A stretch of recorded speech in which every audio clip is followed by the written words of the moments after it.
All right, Shalom. All praises, glory, and honor unto Yahweh, Ba'ashem, Yahweh Shai, Ba'ashem Rakakwadash. Double honors unto the apostles, unto the elders of Great Millstone that rule well through the scriptures. Peace to the 144,000 and the rest of the hopeful elect. There are a lot of really great reasons why Let this commercial people, pass. and particularly women, should pursue an MBA. It's that question. You see the title on screen. It says, young white men failing and women finally noticing. Is it too late? All right. The coffee pod. Yeah, this guy, his page, Chizazed. And hell, it is too late.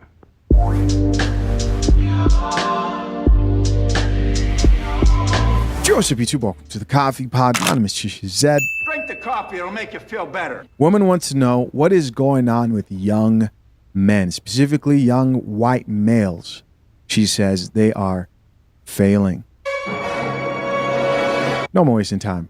Let's check it out. Someone answer this question. What is going on with emerging adult white males between the ages of, say, 18 and 25 to 30?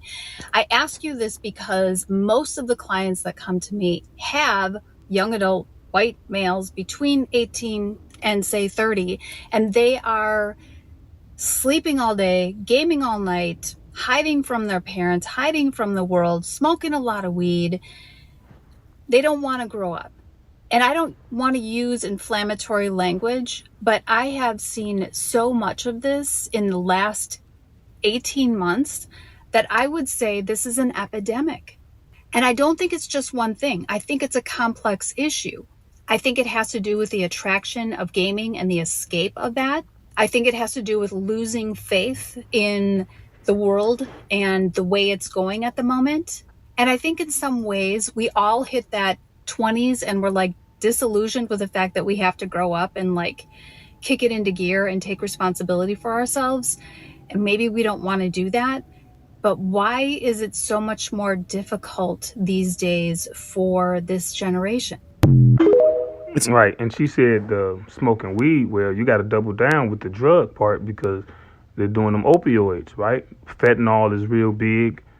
And that's not including all the other experimental controversial drugs, right? Flocka, the stuff that they was doing down there in Florida, all right, all type of pills, and you know that things were formerly primarily affected the so-called rural areas of white America, and you know they extended out.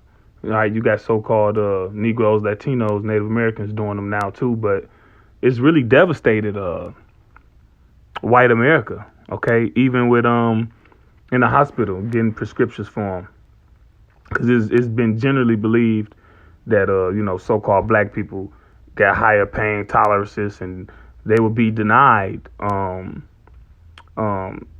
painkillers at and so-called white people would be given painkillers at a higher rate, and it backfired.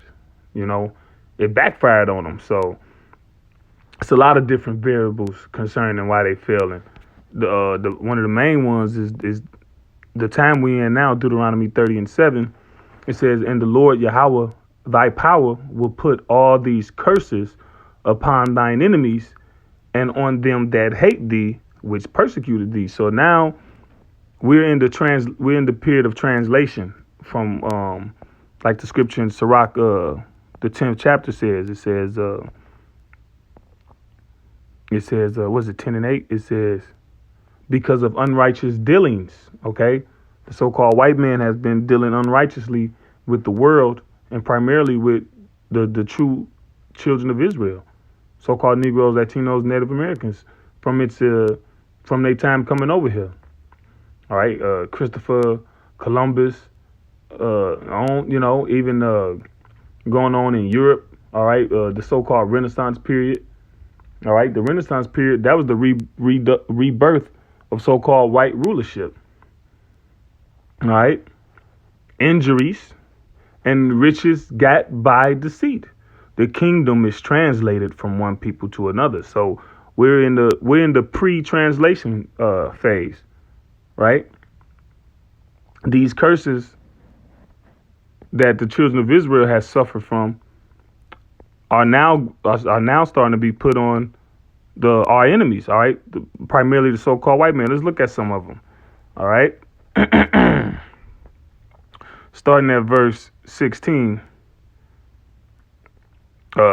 Cursed shalt thou be in the city, and cursed shalt thou be in the field.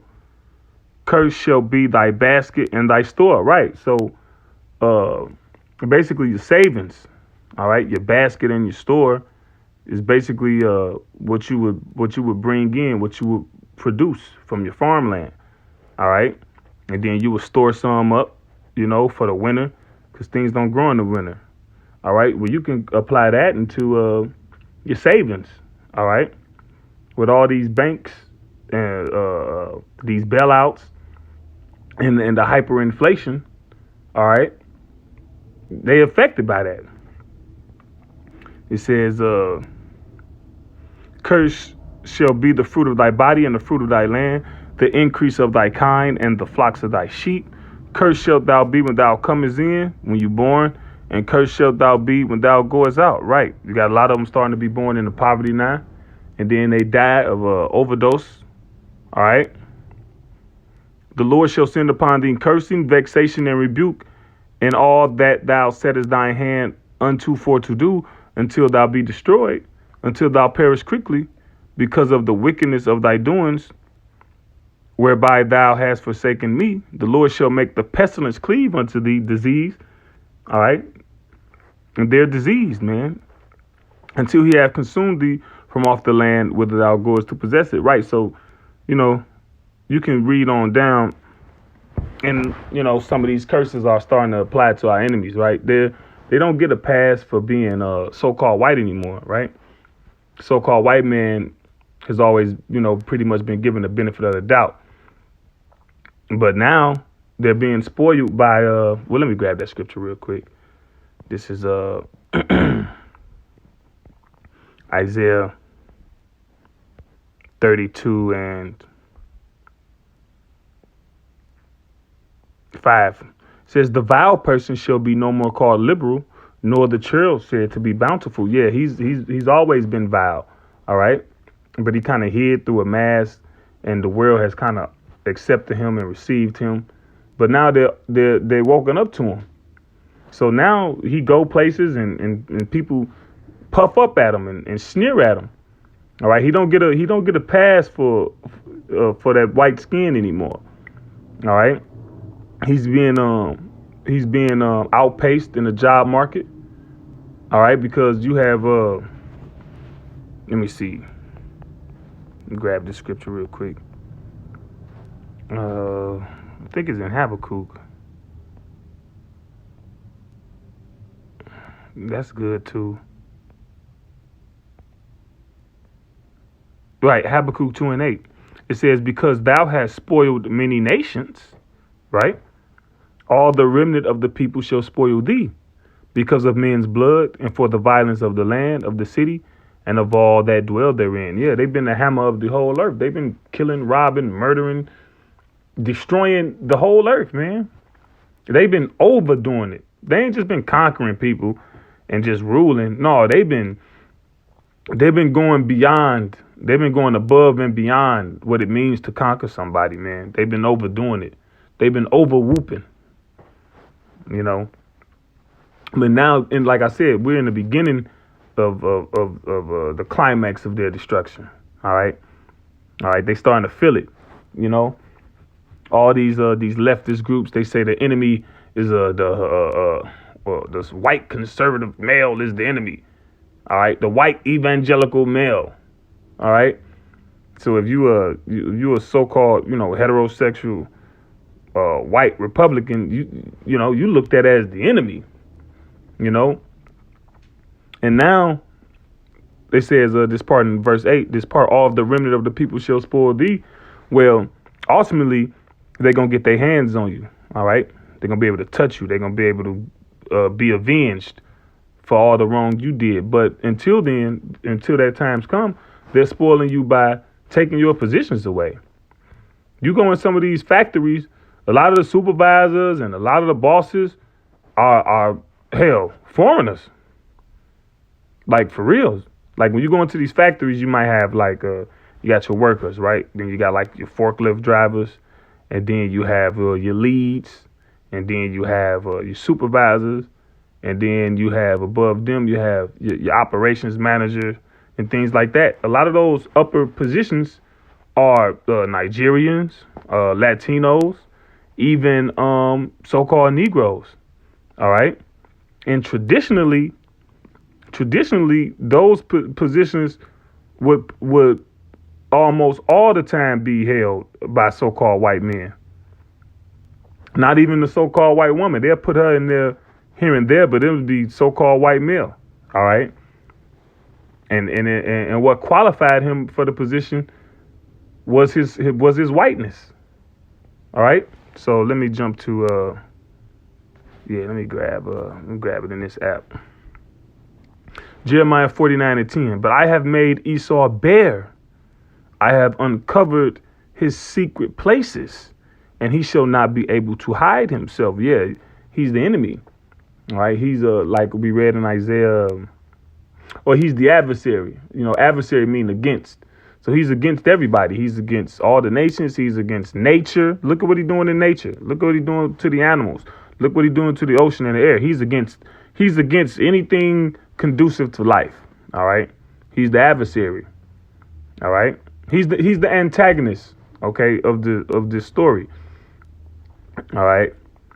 So like we read in Isaiah 32 and 5, the churl shall no more be, the vile person shall no more be called liberal. All right. So he's exposed. And matter of fact, let me play this video right here. It's a little funny part in this video too.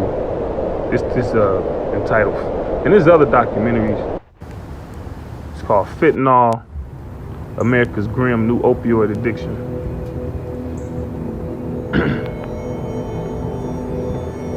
When Joe was little, you know, he was like a little skinny little surfer boy. Always liked to be outside, playing outside. He loved to be outside. To get him in the house, it was hard. He was a happy-go-lucky little kid, always smiling. He was like my little best friend. He never showed any signs of trouble at all. Yeah, this comment say Xanax. I forgot to Xanax. See, when I was in high school, that was the thing. And you know, before Jake started doing these drugs, I'll be 34 this year. And before our people started doing these drugs in my high school days, we called these white boy drugs. So these were always associated with, you know, so-called white people. You know, those Xanax, crystal meth, ice, which I believe ice is still meth. Hell, you seen the show Breaking Bad? I ain't seen a lot of it, but I know it was a real popular show. But I'm under the impression that, look, the primary people that was revolved around that was, hell, so-called white people. You know? What's some of them other ones? Percocets and all that. Our people didn't really start getting into that until the rappers start talking about doing it. You know? That we would have upon, you know, later on in life with him. I knew he had a drug-related problem. I didn't know how bad it was, but it was terrible. He got worse and worse, and to the point where I couldn't stand him anymore. I didn't want him under my house. I didn't like him here. I didn't trust him. He wasn't my son. I don't know who he was. He was the devil, really. That's the best way to describe him. He was overpowered by a demon, by this drug. You want to spend 3 to 7 years in jail, Joe, or you want to go to rehab for a year? What do you think sounds better, Joe? And on fentanyl, he was pretty out of it. His body would get so relaxed that he looked like he was dead. You know, he would lay back and his mouth would just drop open, and it's harrowing to watch your son go through this. Joey! Joe, let's go. Joe! Joe! It was a really hard, but he hitting that shit. like I didn't want to leave him. So. Hey, just say no. Hey, ain't that what who was it? I don't know. Nancy Reagan, one of them Edomite presidents' wives, They put the drugs in our community and then tell us just say no. Here it is. They got the whole world ahead of them, and they seeking out doing drugs because they the devil. You ain't gotta feel. You don't feel sorry. I'm cracking up. Shit, it's funny. And furthermore, his own people did that to him. Hey, they had an article come out years ago that those top directors and those top members of the board of those prescription drug companies, they was laughing. They was sending emails back and forth to each other, laughing at the plight and the devastation of what was happening to the people taking their drugs. All right. And also, like how we said, it was hitting the rural people, right? How it started out with the rural people. Well, that was by design. Because back in the day, American culture, American society, for the most part, it kind of frowns upon having a trade and being a farmer and, being rural. But them people had money. They living off the land. They own their land. All they got to do is pay property tax. They might have a well on the land, so they ain't got to pay for water. Okay. Hell, if they really down and dirty with the ruralism, they don't even got no electricity. They might deal with the candles, but let's say they got electricity. They got electricity. They don't pay for water. Some do, but let's say one don't. And they living off the land. They eat what they grow, and then they sell the surplus of it.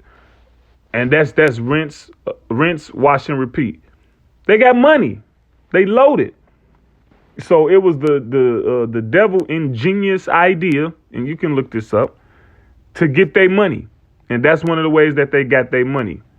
Convinced them that they was depressed and they was, and they needed these certain pills. That's how it initially was affecting rural America first, before it seeped out and got to everybody else. They wanted their money. All right. So reading Jeremiah 49:10 again, but I have made Esau bare. I have uncovered his secret places, and he shall not be able to hide himself. So what's done in the dark is coming to the light. His seed is spoiled, and his brethren and his neighbors, and he is not. And that's where they at with it right now. Let me read another translation. Let me see. In the CSB, but I will strip Esau bare. Esau, so-called white people, Edomites. I will uncover his secret places, right? The things he do in the dark to destroy the world. It's being exposed. He will try to hide, but he will be unable. Yeah, he's trying to distract you. He hiding, trying to throw you off your focus, have you focus on Diddy. They're gonna make Diddy the face of sexual depravity, but whole time Epstein and Hillary Clinton and all them other people, the true leaders behind it, right? It says his descendants will be destroyed along with his relatives and neighbors. He will exist no longer. And that's where we're at with it right now.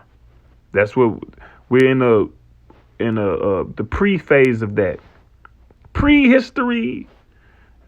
Inside joke, white people be yelling prehistory. It says, let me see. ESV, but I have stripped Esau bare. I have uncovered his hiding places, and he is not able to conceal himself. His children are destroyed, and his brothers and his neighbors, and he is no more. So with that, Lord willing, this was an edifying lesson to the elect. All praises, glory, and honor unto Yahweh Ba'Shem, Yahweh Shai Ba'Shem.